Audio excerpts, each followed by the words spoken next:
যে কোনো ভাষায় শব্দ শেখার পাশাপাশি কিছু ইডিয়ম ফ্রেজ শেখা উচিত, যেগুলো দ্বারা মনের ভাব পূর্ণাঙ্গভাবে প্রকাশ করা যায়।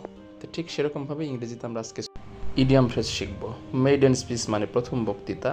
His maiden speech fell flat on the audience.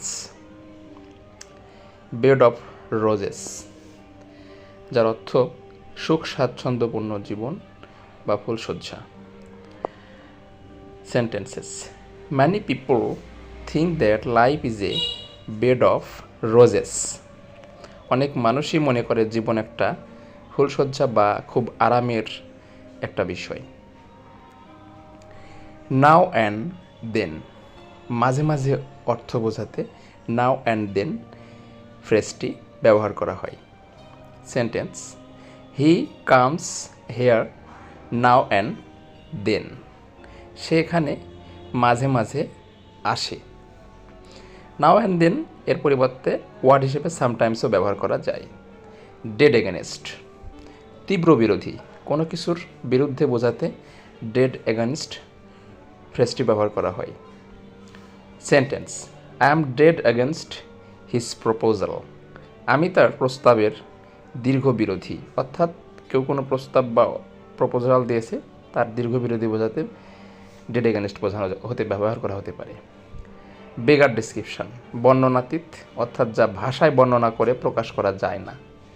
Sentence: the beauty of Taj beggars description, তাজের সৌন্দর্য অর্থাৎ তাজমহলের সৌন্দর্য বর্ণনাতীত বা ভাষায় প্রকাশ করা বা ভাষায় বর্ণনা করা যাবে না। এ পিচ অফ কেক, খুবই সহজ। ইজি কোনো জিনিস বোঝাতে এ পিচ অফ কেক ব্যবহার করা যায়, যার অর্থ খুবই সহজ। This assignment is a piece of cake, এই কাজটি একবারে খুবই সহজ। এ অর্থে ইজি অর্থে পিচ অফ কেক ব্যবহার করা যায়। আপনাদের মনে রাখতে হবে, সাধারণত ফ্রেজ ব্যবহার করা হয় সেন্টেন্সের সৌন্দর্য বৃদ্ধি করতে। ওয়ার্ডের পরিবর্তে তখনই ফ্রেজ ব্যবহার করা হয় যখন একটা সেন্টেন্সকে সুন্দর করে বোঝাতে হয় বা সুন্দর করে প্রকাশ করতে চাওয়া হয়। অ্যাট বে মানে কোণঠাসা। দ্য টাইগার্স ওয়াজ অ্যাট বে ইন দ্য বুশ, ঝোপের মধ্যে টাইগার বা বাঘটি খুব কোণঠাসা হয়ে পড়েছিল। আন্ডার দ্য ওয়েদার, শরীর ভালো না অর্থে বা অসুস্থ অর্থে বা শরীর খারাপ অর্থে আন্ডার দ্য ওয়েদার ফ্রেজটি ব্যবহৃত হয়। Sentence: I have been feeling under the weather, আমি শরীর ভালো বোধ করছি না বা আমি অসুস্থ বোধ করছি, ঠিক এরকম অর্থে আন্ডার দ্য ওয়েদার ফ্রেজটি ব্যবহৃত হয়। তো ভিউয়ার্স, ভালো থাকবেন, সুস্থ থাকবেন, ধন্যবাদ।